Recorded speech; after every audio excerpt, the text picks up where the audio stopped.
बच्चों, आज हम पढ़ेंगे कक्षा 8 सामाजिक अध्ययन के अंतर्गत संसाधन और विकास विषय का पहला पाठ संसाधन। हम आपको बताएंगे इस पाठ से संबंधित प्रश्नों के उत्तर। लेकिन उससे पहले आइए देख लेते हैं एक झलक इस पाठ की, ताकि आपको पूरा पाठ अच्छे से समझ आ जाए और यहाँ पर जो है इस पाठ में क्या कुछ बताया गया है आप इसे अच्छे से समझ सकें। आप ध्यान दें बच्चों, यहाँ पर जो आपको प्रश्नों के उत्तर बताए जाएंगे उन्हें आप अपनी नोटबुक में नोट करें और उन्हें अच्छे से याद करें, ताकि आपको परीक्षा के समय किसी परेशानी का सामना न करना पड़े।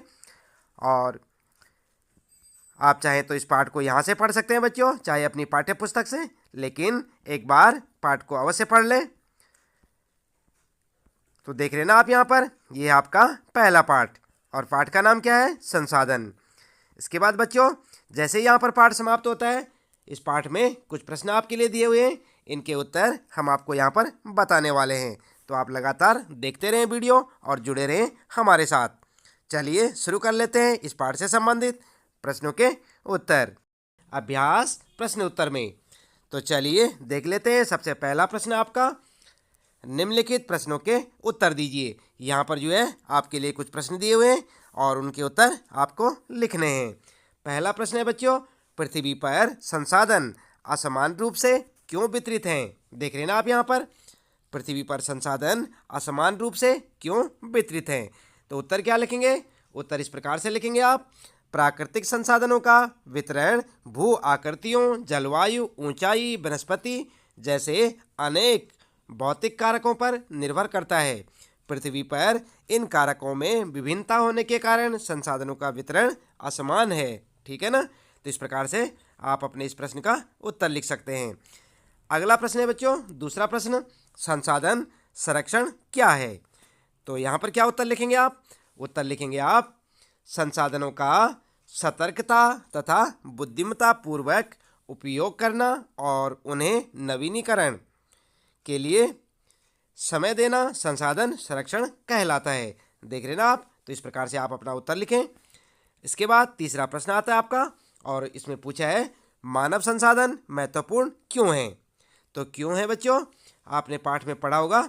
उत्तर लिखेंगे, मानव संसाधन इसलिए महत्वपूर्ण है क्योंकि मनुष्य की योग्यताएं ही भौतिक पदार्थों को मूल्यवान संसाधन बनाने में सहायता करती है। तो इस प्रकार से आप जो अपने इस तीसरे प्रश्न का या थर्ड प्रश्न का उत्तर लिख सकते हैं। अगला प्रश्न है बच्चों, सतत पोषणीय विकास क्या है? तो क्या है सतत पोषणीय विकास? उत्तर लिखेंगे, संसाधनों का सावधानीपूर्वक उपयोग ताकि न केवल वर्तमान पीढ़ी ही नहीं अपितु भावी पीढ़ियों की आवश्यकताएं भी पूरी होती रहें। क्या कहलाता है? सतत पोषणीय विकास। ठीक है ना? तो इस प्रकार से आप अपने इस प्रश्न का उत्तर लिखेंगे। बात करते हैं यहाँ पर दूसरा प्रश्न शुरू होता है, सही उत्तर पर निशान लगाइए। तो आपने सही उत्तर पर क्या करना है? सही का चिन्ह लगाना है। आप देख सकते हैं यहाँ पर सबसे पहले जो है फर्स्ट में है, निम्नलिखित में से कौन संसाधन को निर्धारित नहीं करता? तो यहाँ पर आपके लिए 3 ऑप्शन है बच्चों। आप देख सकते हैं 3 ऑप्शन है, उपयोगिता, मूल्य और मात्रा। तो उत्तर क्या लिखेंगे आप? उत्तर लिखेंगे आप मात्रा, और यहाँ पर जो है सही का चिन्ह लगा सकते हैं। इसके बाद अगला प्रश्न है सेकंड वाला, निम्नलिखित में से कौन सा मानव निर्मित संसाधन है? तो यहाँ पर भी आपके लिए 3 ऑप्शन होंगे और मानव निर्मित संसाधन लिखना आपने। देख रहे ना आप 3 ऑप्शन, कैंसर उपचार की औषधियाँ, झरने का जल और उष्णकटिबंधीय वन। तो यहाँ पर जो है इन तीनों में से कौन सा सही है बच्चों? मानव निर्मित कौन सा है? कैंसर उपचार की औषधियाँ। देख रहे ना आप उत्तर में? तो इस पर आप सही का चिन्ह लगा सकते हैं। इसके बाद अगला प्रश्न आता है, थर्ड प्रश्न आता है, कथन पूरा कीजिए।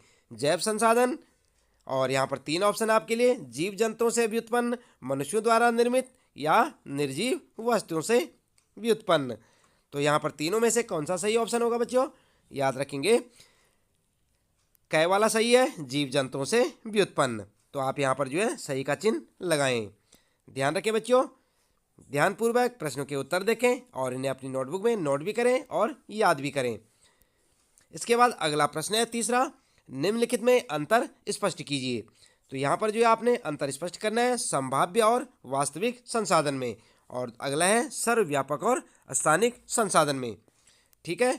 तो आप उत्तर में क्या लिखेंगे? उत्तर में लिखेंगे बच्चों, आप ध्यान देंगे, उत्तर में लिखेंगे संभाव्य और वास्तविक संसाधन, और हेडिंग डाल के यहाँ पर एक ऐसी टेबल बनाएंगे बच्चों, इसी प्रकार बनाएं, इसके दो पार्ट करें, और सबसे पहले यहाँ पर लिखेंगे संभाव्य संसाधन और वास्तविक संसाधन, और उसके बाद नंबर 1 लिखेंगे वे संसाधन जिनकी संपूर्ण मात्रा ज्ञात नहीं हो सकी है, और इधर लिखेंगे जिन संसाधनों की मात्रा ज्ञात होती है। फिर लिखेंगे सेकेंड वाला पॉइंट, लिखेंगे इन संसाधनों का वर्तमान में उपयोग नहीं किया जा रहा है परंतु भविष्य में इनका उपयोग किया जा सकता है। उदाहरण के लिए लद्दाख में पाया गया यूरेनियम। और यहाँ पर जो है वास्तविक संसाधन में लिखेंगे इन संसाधनों का वर्तमान में उपयोग किया जा रहा है, उदाहरण के लिए कोयला, खनिज और तेल इत्यादि। ठीक है ना। तो इस प्रकार से आप इन दोनों में अंतर बता सकते हैं, संभाव्य और वास्तविक संसाधन में। प्रश्न दूसरा जो है था आपका बच्चों, और उसका उत्तर में यहाँ पर जो है इसी में जो है सर्वव्यापक और स्थानिक में भी आपने अंतर बताना था। तो इस प्रकार से लिखेंगे सर्वव्यापक एवं स्थानिक संसाधन में क्या अंतर है। तो यहाँ पर भी एक टेबल ऐसी बनाएंगे आप इसी प्रकार से, और लिखेंगे सर्वव्यापक संसाधन, दूसरी तरफ लिखेंगे स्थानिक संसाधन। और यहाँ पर लिखें जो संसाधन सभी जगह पाए जाते हैं वे सर्वव्यापक संसाधन कहलाते हैं। जैसे उदाहरण के लिए वायु, सूर्य का प्रकाश इत्यादि, ये सभी जगह पाए जाते हैं ना। और स्थानिक में क्या लिखेंगे आप, जो संसाधन कुछ निश्चित स्थानों पर ही पाए जाते हैं स्थानिक कहलाते हैं। जैसे तांबा, लोहा अयस्क आदि, ये जो है कुछ निश्चित स्थानों पर ही पाए जाते हैं। आप जानते हैं ना, खदानों से मिलते हैं ये सब चीज़ें। तो आप इस प्रकार से इनमें अंतर बता सकते हैं। इसके बाद बच्चों चौथा प्रश्न आता है आपका, यहाँ पर ध्यान देंगे क्रियाकलाप से संबंधित है, यानी कि यहाँ पर जो है आपने ध्यान से देखना है और अपने आप इनके उत्तर भी लिखने हैं आपने। जैसे यहाँ पर लिखा है रहीमन पानी राखिए बिन पानी सब सून, पानी गए न उबरे मोती मानस चून। तो आपने हिंदी में ही पढ़ी होगी ये कविता, और जो है रहीम के दोहे में आपको मिला होगा इसी प्रकार से, रहीमन पानी राखिए बिन पानी सब सून, पानी गए न उबरे मोती मानस चून। तो यहाँ पर क्या लिखा है, यहाँ पर आप ध्यान देंगे ये पंक्तियाँ अकबर के दरबार के 9 रत्नों में से एक कवि अब्दुल रहीम खान खाना द्वारा लिखी गई थी। किसके द्वारा लिखी गई थी, अब्दुल रहीम खान खाना के द्वारा। कवि किस प्रकार के संसाधन की ओर संकेत कर रहा है, इस संसाधन के समाप्त हो जाने पर क्या होगा, इसे 100 शब्दों में लिखिए। तो ध्यान दें बच्चों, किस संसाधन के बारे में बात की जा रही है यहाँ पर, पानी के बारे में। किसके बारे में बात की जा रही है, पानी के बारे में। तो यहाँ पर उत्तर क्या लिखेंगे, चलिए आपको बता देते हैं। उत्तर में लिखेंगे आप कवि इसमें नवीनीकरण संसाधन जल की ओर संकेत कर रहा है। जल का मतलब पानी होता है ना, पर्यायवाची शब्द में। जल के समाप्त हो जाने के प्रभाव कुछ इस प्रकार होंगे। और 100 शब्दों में आप कैसे लिखेंगे, नंबर 1 जल संचरण की क्रिया समाप्त हो जाएगी। नंबर 2 जीव जंतु पानी की कमी के कारण धीरे धीरे समाप्त होने लगेंगे। नंबर 3 पृथ्वी पर लोगों को सूखे की समस्या का सामना करना पड़ेगा। और नंबर 4 समुद्री मार्ग समाप्त हो जाएंगे। नंबर 5 पृथ्वी का तापमान तेजी से बढ़ने लगेगा। नंबर 6 कृषि प्रक्रिया संभव नहीं हो पाएगी। नंबर 7 कोई उद्योग नजर नहीं आएगा। और नंबर 8वां लिखेंगे समुद्र में रहने वाले सभी जीव जंतु मर जाएंगे। पानी के समाप्त होने का अर्थ है पृथ्वी पर से जीवन का समाप्त हो जाना, या पृथ्वी पर से जीवन समाप्त हो जाएगा। समझ रहे ना आप, बिना पानी के हम और आप या कोई भी जीव जंतु जीवित नहीं रह सकते। तो इस प्रकार से आप अपना उत्तर लिख सकते हैं। आगे बात करते हैं बच्चों, आओ खेले में। यहाँ पर ध्यान देंगे आप, जो आपके पास प्रश्न है, और यहाँ पर जो है एक सबसे पहला प्रश्न आप देख सकते हैं। सोचिए कि आप प्राग ऐतिहासिक काल में एक ऊंचे हवादार पठार पर रहते हैं। जानते हैं ना, प्राग ऐतिहासिक काल में जब मनुष्य जो है भटकता रहता था, इधर उधर जंगलों में पहाड़ों पर भटकता था। तो उसी टाइम की बात की जा रही है कि मान लो कि आप प्राग ऐतिहासिक काल में एक ऊंचे हवादार पठार पर रहते हैं। आप और आपके मित्र तेज पवन क्या होती है, हवा, पवनों का उपयोग कैसे करेंगे। क्या आप पवन को एक संसाधन कह सकते हैं। अब कल्पना कीजिए कि आप वर्ष 2138 में उसी स्थान पर रह रहे हैं। क्या आप पवनों का कोई उपयोग कर सकते हैं, कैसे। क्या आप बता सकते हैं कि अब पवन एक महत्वपूर्ण संसाधन क्यों है। तो समझ गए ना बच्चों, पहले व्यक्ति जो है जंगलों में, पठारों पर, पहाड़ों पर, पर्वतों पर रहता था और उस समय उसे तेज आंधी की तरह हवाएं चलती थी जब पहाड़ों पर, तो उसे काफ़ी परेशानी होती थी और वह उनका अच्छे से उपयोग नहीं कर पाता था। लेकिन जैसे जैसे समय बदलता गया तो लोगों ने हवा का जो है अच्छे से प्रयोग करना सीख लिया और अपने लिए मकान बनाने लगे, पक्के मकानों में रहने लगे और जो घरों की जो बनावट थी वो इस प्रकार से बनाने लगे कि उन पर हवाओं का जो है, आंधी तूफान का भी जो ज़्यादा कोई खास असर नहीं पड़ेगा। और साथ ही साथ आप जानते हैं पवन ऊर्जा, पवन चक्की आदि का भी विकास हो गया। तो इस प्रकार से आप जो है इस पवन रूपी संसाधन का उपयोग किस प्रकार से कर सकते हैं, इसका उपयोग कैसे कर सकते हैं, तो आप इसके बारे में अपने आप लिख सकते हैं। इससे आप बिजली निर्माण कर सकते हैं ना, विद्युत।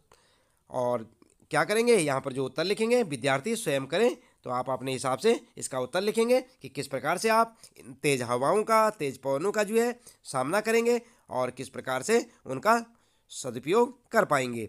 अगला है बच्चों दूसरा प्रश्न है यहाँ पर, एक पत्थर, एक पत्ता, एक गत्ता और एक टहनी लीजिए। क्या क्या लेना आपने, एक पत्थर, एक पत्ता, एक गत्ता, गत्ता जानते हैं ना आप, और एक टहनी, टहनी पेड़ पौधे की। सोचिए कि आप इनका उपयोग संसाधन की भांति किस प्रकार से कर सकते हैं। नीचे दिए उदाहरण को देखिए और रचना कीजिए। तो यहाँ पर आपके लिए उदाहरण है, आप देख सकते हैं। आप एक पत्थर का उपयोग कर सकते हैं। यहाँ पर जो है प्रयोग और उपयोगिता बताई गई है। स्टापू खेलने के लिए यानी खिलौने की तरह, और पेपर वेट की भांति कर सकते हैं आप। जब आपके कागज़ हवा में उड़ते हैं तो आप उनके ऊपर उस पत्थर को रख सकते हैं ना, पेपर वेट की भांति उसे रख सकते हैं। एक उपकरण की तरह उसका प्रयोग कर सकते हैं। मसाले पीसने के लिए आपके घरों में हल्दी मिर्च मसाले जो पुराने टाइम के जो सिलबट्टे होते हैं ना उनमें पीसे जाते हैं सिल में, तो उसका उपयोग होता है मसाले पीसने के लिए। अपने बगीचे, कमरे को सजाने के लिए भी आप जो है पत्थरों पर विभिन्न प्रकार के कलर या पेंटिंग से बना सकते हैं। सजावट का सामान बना सकते हैं और बोतल को खोलने के लिए भी कर सकते हैं उपयोग। और गुलेल में समझ सकते हैं ना आप, गुलेल आपने देखी होगी, रबड़ की, जोर से पीछे को खींचते हैं, उस पर एक पत्थर लगाते हैं और उस पत्थर जो है एक झटके में आगे चला जाता है। तो इस प्रकार से आप पत्थरों का उपयोग कर सकते हैं। तो इसी प्रकार से आप टहनी का, गत्ते का और ये और क्या बता रखा है यहाँ पर, टहनी और गत्ते का प्रयोग भी कैसे करेंगे या फिर एक किसी पत्ते का प्रयोग कैसे करेंगे, क्योंकि पत्थर का प्रयोग तो आपको बता दिया गया है उदाहरण में। अब आपने देखना है कि एक पत्ते का आप क्या कर सकते हैं, एक गत्ते का किस प्रकार से उपयोग कर सकते हैं और एक टहनी का कैसे उपयोग कर सकते हैं। तो इसका उत्तर बच्चों आप जो है स्वयं से लिखें अपने बुद्धि और विवेक से। तो बच्चों इस पाठ के साथ, इस प्रश्न के साथ ही यहाँ पर इस पाठ से संबंधित प्रश्नों के उत्तर समाप्त होते हैं। मिलते हैं फिर अगले पाठ में। आप लगातार देखते रहें वीडियो और जुड़े रहें हमारे साथ। और यदि अभी तक आपने चैनल को सब्सक्राइब नहीं किया तो चैनल को सब्सक्राइब अवश्य कर दें, क्योंकि यहाँ पर आपको सामाजिक अध्ययन के सभी पाठों के सभी प्रश्नों के उत्तर एक के बाद एक देखने को मिलेंगे और आप जानते रहें अपने सारे सवालों के जवाब, और इसी प्रकार जुड़े रहें हमारे साथ। तो आज के लिए इतना काफ़ी है बच्चों, आप इसे अपनी नोटबुक में नोट करें, इन्हें याद करें। मिलते हैं फिर अगली वीडियो में।